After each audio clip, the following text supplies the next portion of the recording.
going to be watching / reacting / talking to each other about a video that's on the book, The Fourth Turning, that basically is going to summarize why the human condition is sort of dumb, and we just sort of keep repeating things every 80 years. But don't worry, there is hope, because it's going to tell us how we are supposed to get past the fourth, which is the crisis, and into back a prosperity and country that isn't at each other's throats. Anyway, we're going to be doing a lot of talking in this video. So today I have with me my mother. Say hi, Mom. Hi, daughter. Say hi, Barry. This is my producer. I hate that you're doing this. Anyway, so these are the two voices that you guys are going to hear a lot. We're going to have a lot of discussion, a lot of dialogue. So get comfortable on the toilet, on the couch, wherever you like listening to your podcast / videos, and let's get right into those.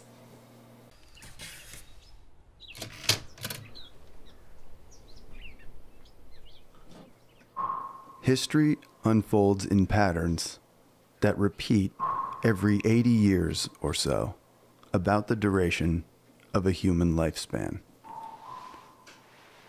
Each history block, each saculum, has generations within it. The book calls them turnings. These 80-year history blocks begin with a high period of prosperous times and end with a crisis period of chaotic, dire, violent, and deadly times, with total war. In between the high and crisis generations, we have an awakening generation and an unraveling generation. Are we supposed to be in the crisis right now? Each history block, each saculum, consists of 20 years or so of a high, 20 years or so of an awakening, so is that like Martin 20 Luther years King? or so of an unraveling, and 20 years or so of a crisis. That's supposed to be like the 90s. And you, and me, and everyone we know, right now, we are living in a crisis generation, with maybe 10 more years to go. What? And in these upcoming 10 years or so, a hard rain's gonna fall. That means something's gonna happen. Here is our history block, our saculum, that we're living through the crisis of. Our history block began with the post-World War II high. This was when the American middle class was born. The most even distribution of wealth in our saculum was during this high period for all races. No, because everything was booming. Ordinary Americans could afford to go to college, buy houses, cars, dishwashers, and washing machines. After the war. Elvis, rock and roll, the Corvette. You could afford a house. Our high ended a car. With the assassination of John F. Kennedy on November 22nd, 1963. During the awakening, we got civil rights, gay rights, women's rights, the birth of personal computers. Our awakening ended in 1984 with the re-election of Ronald Reagan. Thus began our unraveling generation, our third turning, hardcore. The unraveling generation is the, what did that say, 85 to... 84, when Ronald Reagan, I thought he was elected. Well, that was like, I thought that was the it. So it's going into like the late 80s, early 90s, and then what, early 2000s. So like Y2K, everyone thought that the computers weren't going to be able to reset. That was like the unraveling. No, close. So you got to think of it as generations as well. So you have your mom's generation, and then you have my generation, which is millennial, and then we have your generation, which is Gen Z, correct? So every 20... I don't know what I am. You're Gen Z. So every 20 years, that's the same thing here. So the unraveling technically happened during your mom's generation. 1985 to 2005. No. It said every 20 years. Yeah, you're right. Correct. Yes. I'm sorry. Yes, you are correct. So 9/11, Y2K. But Y2K is like the beginning of the crisis. That was the whole 2001. He's going to go into it a little more here, but yeah. Okay, let's see how we unravel more. Core hip-hop, fall of the Berlin Wall, Nirvana, Smashing Pumpkins, Rage Against the Machine, the first Iraq War, Rodney King, is this when, LA riots, Woodstock the internet, the Columbine school shootings, That's been around for 9/11, yeah, Afghanistan, and the Second Iraq War.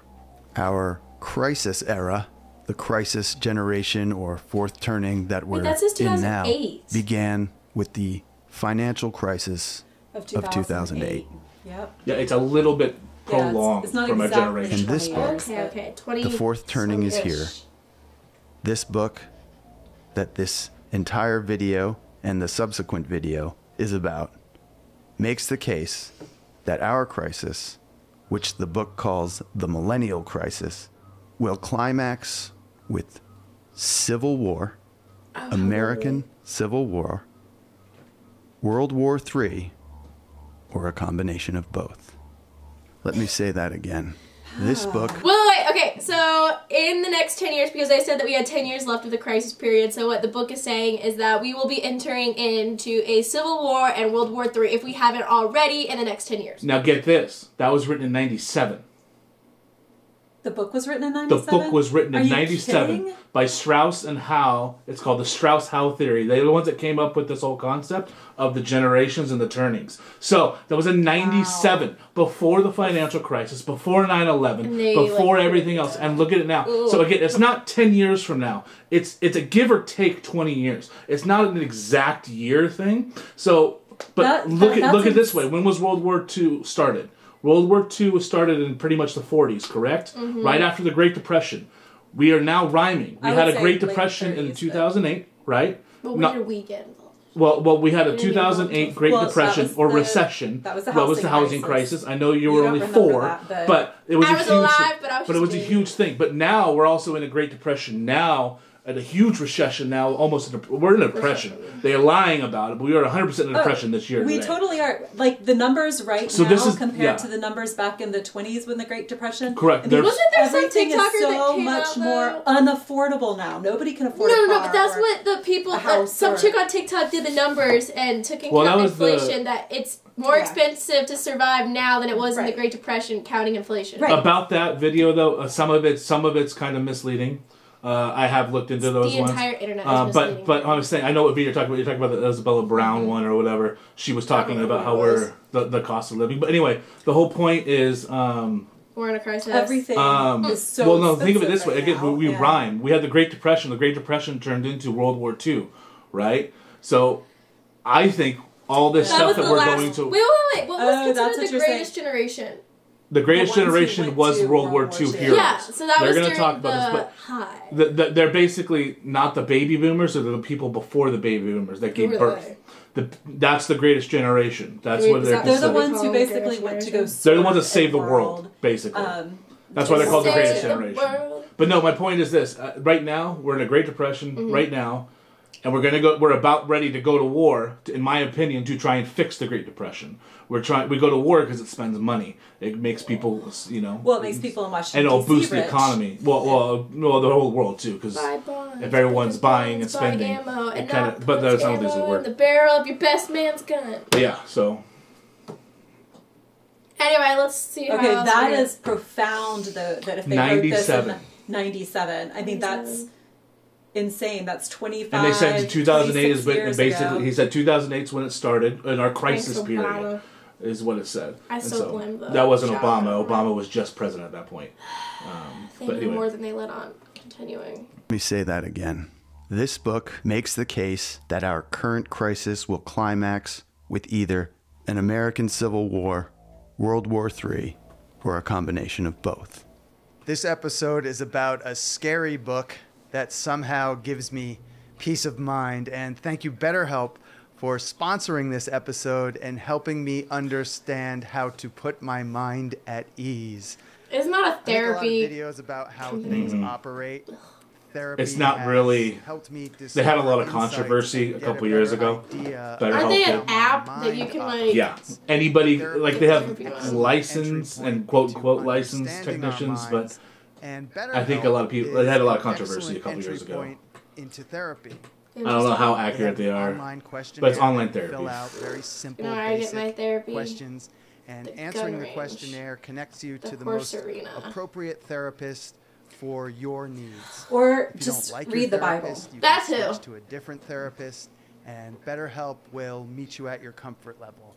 Be it hot take, mental only illnesses or are audio demons. video. I find life difficult. I don't know about that. I find the news scary, I think they're history demons. scary.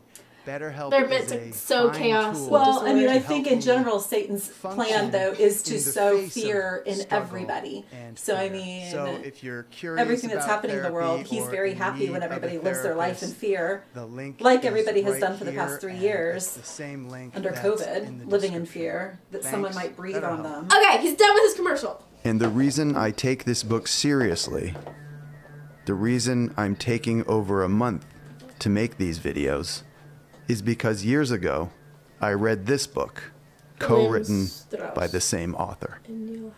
And this book, published 11 years before the catalyst of our current crisis, not only explained this phenomenon of repeating history blocks, this book, in 1997, predicted our current crisis, which began in 2008.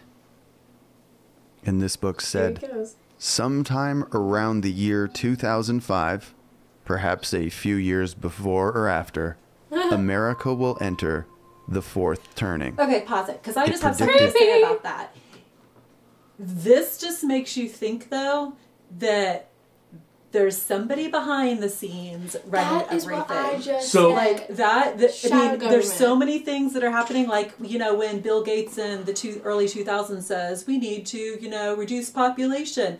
Like, you know, I mean, there's so many things behind the scenes that I think people are doing that they're manufacturing. So to counter that, though, to counter that with a plausible thing is, we as humans just constantly repeat our mistakes. Absolutely. We definitely do that all the time. Yes. And so 80 years is an entire generation, correct? So when you get to a point to where Gen Z, all right, has no correlation to a baby boom. Like, baby boomers pretty much aren't around anymore. They're all dying off, correct? So their wisdom that's coming from baby boomers and the greatest generation, which was 80 to 100 years ago, we don't have. We don't have that wisdom anymore passed down to the millennials, because my grandparents, maybe, and I'm 38, and my grandparents are, I'm pretty sure, not even baby boomers. I do have a grandparent who's a great baby boomer. She's 92. Okay, either way, my they're point all being dying. But they're all dying. I think the wisdom kind of gets lost. And that's my theory. That's my theory. Okay, so you know what goes along with that, though? It's something Savannah's dad says all the time. That history doesn't repeat itself. The human condition repeats itself. And that's what this whole entire theory is about, I would think. That's interesting, because he always says that. It's the human condition, human condition. Well, humans are really dumb, and we do a lot of dumb things. Everything going wrong in the world is because of our own actions, because of greed. Correct. That's literally it. All it boils down to is greed. Well, it's that whole argument of, like, why does God allow bad things to happen? He gave us free will. My argument is we're the ones allowing decisions. it to happen.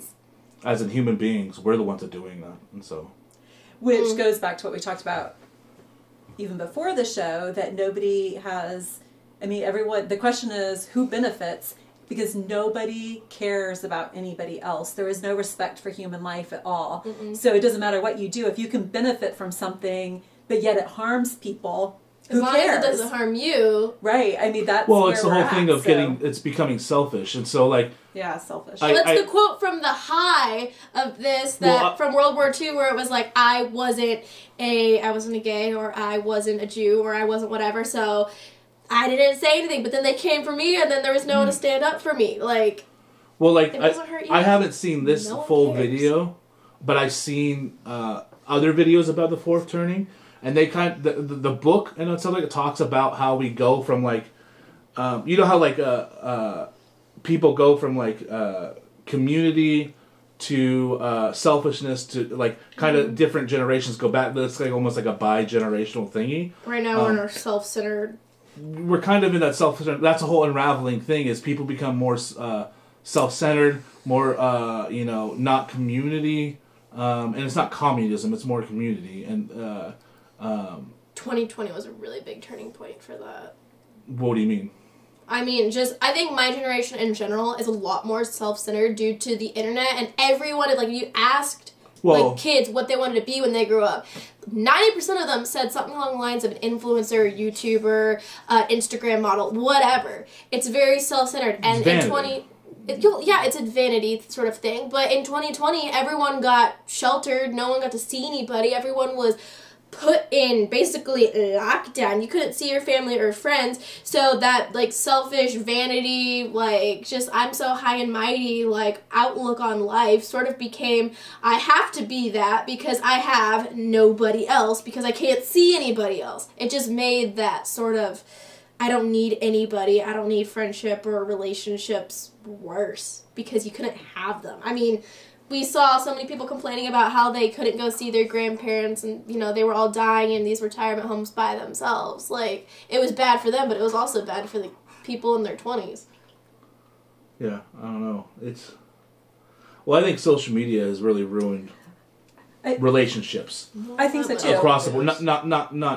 Not platonic relationships even. Not just, you know, what do you say? Okay, so I think technology has ruined relationships because of the fact that I remember still, it was probably 2006, 2007 when texting really became a big thing. And I remember thinking, why would I do that when I can just pick up the phone and call somebody? Exactly. And I had friends say, Shannon, why don't you text? And I'm like, that's okay. I don't need that. Like, I don't need that on my phone. I'm fine with calling. And now how often do we have totally taken the personal interaction out of everything. Correct. Like, you text, you don't. Well, it's because people don't want to bother the other person. Right, but that's just justification for doing it because it supposedly made our life simpler, but we've taken out all personal interaction between people, which it should be no surprise then that nobody cares about anybody else. Well, that's also why people get upset with texting, like, because the tone cannot be portrayed. Yeah, exactly, through text. That's why they invented emojis. Yeah, emojis do help. Yeah, that's actually probably a good point. That's actually good. I've never thought of that. That's actually pretty interesting.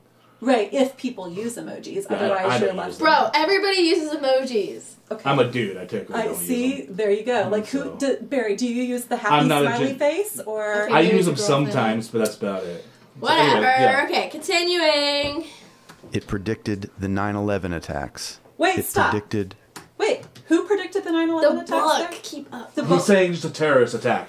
He's saying during that, in 1997, they were basically talking about... But a terrorist attack is coming, is what Alex Jones literally predicted 9/11. He said it a year before. So. Okay, well, the next thing says the budget and then the center of disease. The fourth turning. It predicted the 9/11 attacks. It predicted the debt ceiling battles in Congress and the government shutdowns. It predicted the pandemic. It predicted a Russian conflict.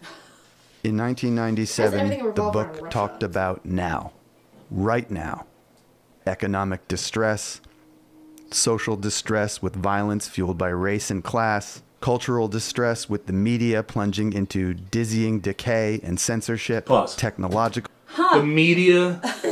In 1997, CNN and Fox was not around. Are you sure he's not? They were just getting started. You have to remember that. CNN did not exist, I think, until 96. And, I mean, CNN did not take off until 9/11. That's when CNN became kind of what it was. Here's the thing, though. Samantha, you're young. In 1997, 1998, nobody, the regular common Joe Blow people, had no idea that technology would be where it's at right now. Facebook. Well, that was 10 years ago. We didn't know where technology was. Right, but like Facebook, I remember that coming out maybe 2008-ish or so. 2006, 2007, 2008 became big. Well, 2008-ish is when a friend told me I should get on it, and I was like, why would I need Facebook? I mean, nobody had any idea that we would be using all of this. So the fact that they're saying that censorship would already be happening, like, bro, he's a time traveler. I think the media is close to Congress trustworthy levels right now, or something like that. Like, which Congress levels I think are like at like 13%. That's always been like the trustworthiness of Congress, but like now media is getting really close to that. I think it's like it's interesting that in '97 they predicted. Yeah, that they said that. That's insane. Someone called Doc and Marty. He's a time traveler. Yeah, also, whoever is drawing these lines is making me physically agitated. Stress with a tech oligarchy, ecological distress, political distress, military distress. Oh, we have that. We had none of these things in 1997. 1997 was the beginning of the internet boom. 1997 was as cool as a cucumber in a bowl. Wait, it was like 96, I think, that was America. Yeah, Will Smith. AOL.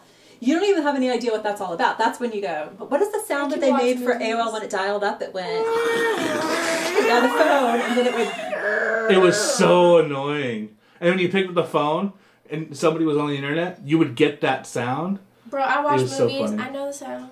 Oh, I know, but it's different living it. Like, no, it's totally so different living it. So I don't know if AOL, it was maybe 94, 95, 96, sometime in there. Because I remember sending my first email to somebody, and they were in a house across the street from me, and that we could see each other in the windows. So I was on AOL, and it was dialing up. And I sent an email on the whole dial-up thing, and then, like... What? You started doing flags, waving? Well, that was a crazy thought, Savannah. That was a crazy thought to be able to send something like that, like, on your own.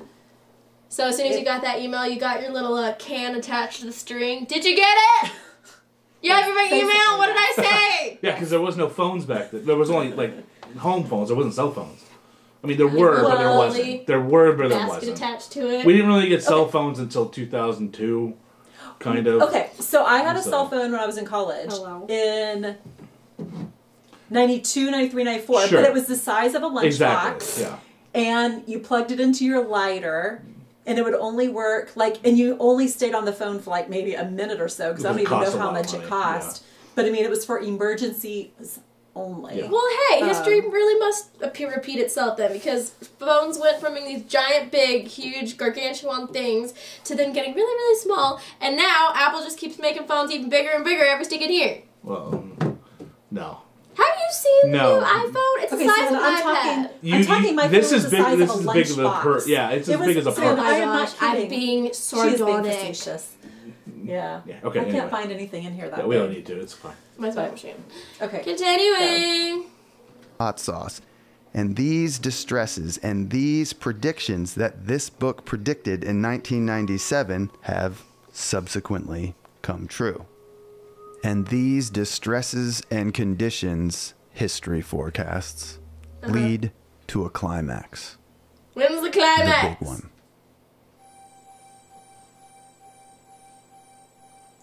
Dude. And this new book makes the case that our current crisis will end in a manner similar to the manner in which our previous crisis eras have ended. See how it goes back and going back and back every time. And back and every single time. But no, it goes before America. Back this into did the it history into the of 1400s. England, the kingdom that originally colonized America. This are you history-repeating pattern, the book tells us, every 80 years going since back the 1400s. Over 500 years. I would love for someone to do this all the way until back to like Jesus. 80-year history blocks repeating themselves. Okay, that is crazy. I've always thought it just seems like there's wars on a continual basis, but I haven't put the time, I haven't looked to see how many years apart are there. But when you look at just the history of wars in America, it just seems like on a regular basis we have them. It's every 80 years. Well, every like distinct big war, but there's constantly war. Well, like the right Korean now, War was in the 70s. That's different. That's not. That wasn't as full blown as World War II. Right. It wasn't as full blown as the American Revolution. Well, if we go to World War III, ugh. So, well, that's what they're saying. Look at right now. Israel happened 2 weeks ago. Now Iran's getting into the situation right now. Syria, I think Israel bombed Syria. I think a week ago I read. I don't know if that was 100% true. They're always bombing each other. Everyone's but like, Russia backs Iran. The BRICS. You know about BRICS? Yeah. The alliance between Russia, China, Iran, Syria. All these nations are trying to get away from the petrodollar, which is all of our oil, and that's why I think that we're going to a lot of problems with these countries. But I mean, it's freaky. Well, let's see what else, because it's utterly depressing. Are you gonna have like the? Is it depressing though? Because it's a common history thing, right? We always get around it. It sucks. it's a bad time, but it's almost like... But humans this have is to what survive. Happens. Like, right? I mean... Humans always survive. So, what's that saying about the tough times make... It's good times make weak men make hard times, and hard times make strong men. Which is that with strong generations, men make turnings. Good times, and then good times make weak men. Women, we're just here. Well, that means men too. It means women too. The point is that it's all of us, but that is exactly what's happened. We're right where we deserve to be because of... It's just the way that it's like, it's almost like the luck of the draw. We're born at a certain time. There's almost nothing we can do about it. So here's my theory. Is since we know about this now, and if it becomes more mainstream to where everyone knows, is that how we know? That's not going to change. Is that how we break the cycle? Bro, we can't break the cycle. We're humans. Why not? Why can't we break the cycle? Because humans are sinful and flawed, and we have a really bad habit of messing a good thing up. Okay, that's to be fair. Okay, I kind of agree with you there. Are you thinking we can break the cycle because people know? Okay, we're going into this. 30 years ago, the internet didn't exist, right? When they came up with this theory, now we have the internet to where we can literally reach every single human being on Earth. Give or take, a billion, whatever. What do you want to say? Don't give me. But I'm saying you can reach all of the Western world in seconds, and everyone could be on the same page at some point. But I'm not saying it'll happen. I'm saying it can. Every generation has their just groundbreaking way of communicating with each other, and even when people have the ability to link up, learn something new.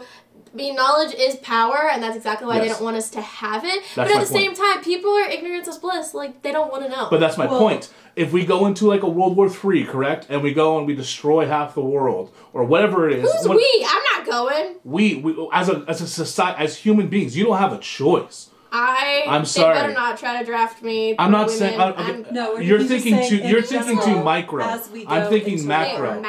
I'm thinking the whole world. The big picture. If we go through World War III and we go through this crisis and we start anew, we know now with this theory. How do we break this continuous cycle that humans are in? Okay, again, that sounds so totalitarian, really bad Marvel movie where the villain wants to wipe out the entire planet to start anew, so they don't keep breaking the same cycle. Wrong. Am I not saying it properly? I don't think you're understanding what he's saying. But you know what my thought is? I'm just saying that's the only way that most people see to break the cycle. Kill everybody. Start anew. That's not. No, again, it's knowledge. It's the internet. It's knowledge is power. But here's what I think, Barry. I think that what you're describing, if people if people know what's going to happen, then maybe they're willing to prevent that, change in order to prevent it from happening. But here's the reason why I don't see that happening is because people are sinful and they only care about themselves. So your statement assumes that people actually care about it's in a perfect world. I agree. Right, and nobody, and in today's society, no one truly cares about other people. I hate to break it to y'all, but most people want to see the world fall. That's part of this unraveling generation. I kind of agree with you. Wait, who do you mean when you say most people want to see the world fall? Are you saying your generation wants to see that? Yeah, they would really like to watch the world burn. I don't think they do. They want to watch America burn. No. I disagree with you wholeheartedly. Okay, it might depend upon who you're talking about. No. I think they want to watch it fall because they want to be able to build it up and make that utopia perfect world. But in order to do that, they have to have a clean slate, flat ground, and the only way to do that is to burn it. Because the reason is this: they're not the Joker. Okay, they're not the what? They're not the Joker. Okay, from Batman. So in The Dark Knight, Heath Ledger's Which Joker Batman? is Heath Ledger or Jared Leto. I just said it. So Heath Ledger's Joker just wants to watch the world burn. That's the whole premise of that's what Michael Caine said. Yeah, he won't kill Batman because Batman's too good. No, Batman won't kill him because Batman has morals. No, it's not like no. You're not listening to what I'm saying. There are some people that just want to watch the world burn. Yeah, I agree with you. That's a very small minority. Most people today, I think what you're saying that they all want to watch the world burn. I don't agree with that. They don't have, most people in America, all these kids are so privileged and don't have any real issues that they think they want that. But the moment it starts popping off, they will be like, holy crap, I was completely 100% wrong. Duh. Okay. But once you start that fire in a world that hasn't had rain and we're in a drought and everything's dead anyway, you can't put that fire out. I agree with you. You can't take it back once it's out there. I don't think they wholeheartedly want to see the world burn. I think that they think they do, but they're wrong. Yeah, everyone with a half a brain cell. Someone who wants to see the world burn will revel in the world burning. These people won't. Yeah, they'll regret it, but they will still... What's that Which means song? I don't think we didn't start the fire? Yeah, they did start the fire. And guess what? They made fire extinguishers illegal because someone whacked someone over the head and they decided fire extinguishers bad, so we have to take them away from the people who would use them for good because one person used them for bad. I have no idea what you're referencing here. I was referencing guns. One person did something bad with a gun that they took them away from the good people, and now there's a fire going and they need a freaking fire extinguisher. But guess what? We don't have one! Well... that leads to all the other countries who have taken away the Second Amendment or have no Second Amendment. That was more referring to they started a fire and they can't stop it. It's like a doomsday clock. Once you hit go, like, there is no chosen one to stop it. Okay, that's just my theory. I just think that we'd have to go through it one more time in order to break it. And it can't be broken. I don't know. Shouldn't we have done that by now? No, because we didn't have the internet. We didn't have this. We didn't know this stuff was happening. Okay. We just thought, another war just happens. Why does this happen? Maybe this is true. Maybe every 8 years we have this cycle. Now that we know, that's how you break it. How do you break an addiction? It's not going to break, How do you break an addiction? Barry, it can't break, though. I'm asking you, how do you break an addiction? You have to acknowledge you have a problem, first of all. Yeah, and Correct. you have to have somebody who You have to acknowledge the first problem because knowledge is power, and that's the first step to break something. Again, it won't break. It can't break because as Christians we know it's never going to get better. Rapture, end times, it gets worse. It gets bad. There is no rapture. Okay, that is a discussion, a debate for a different day. Well, pre-trip rapture. I'm sorry. Oh my God! You know what I mean. There is a rapture. That's what you meant by rapture is pre-trip rapture. I don't believe that's true. Yeah, anyway, but Barry, it's going to get worse. I agree with you. Maybe this is the last time with all the stuff that's going on with Israel. And again, I've told you this, 2033, I believe, is something weird with that date. Both astronomically and also the time. Y'all thought that was the same thing with 1999. No offense, but all of you doomsdays with the dates. I'm just telling you. No one that knows was the just date. in 1999. That was. Oh my God, we're all panicking. That was just nobody knew that the technology. Yeah, it was. You just didn't know if Are you kidding? People the 3 zeros out, and now y'all you weren't even born. That you don't have no idea what it was like. It was only about technology. Didn't you literally just say that we have technology now that links us with everybody, and we can now learn things using it? Yes. I used that. But you're wrong. It wasn't about the world. It was about the technology failing. Yeah. It wasn't about the world ending. It wasn't about Jesus coming back. Yeah, I don't think so. I think I just remember it being like, oh my goodness, computers might not work. So says other we lived through it. I'm okay, you can't argue with us on that one because we did look through it.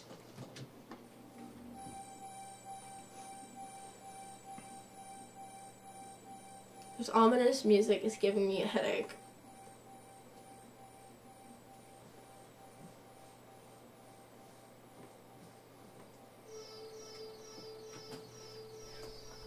Yes, things are mucked up. It's gonna get worse, but then it's gonna get better.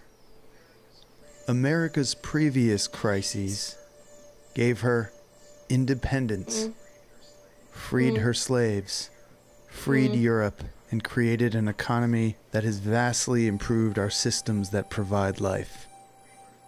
A rebirth is ahead, but first, we have a hell of a hump to get over. End of part 1. Wow. Ew. I've never heard it described like that. Well, that was horrifying. I don't know if that made me feel better or worse about the upcoming 10 years, but all the while it was still interesting and informative. And you know, that they say information is power, and I plan to have a lot more of that than the government, or at least as much as I possibly can before they try to kill and lock us all up. Anyway, the link for the video is linked down below, so feel free to go watch that. And then don't forget to watch part 2, where hopefully we have a little bit of hope before the dawn.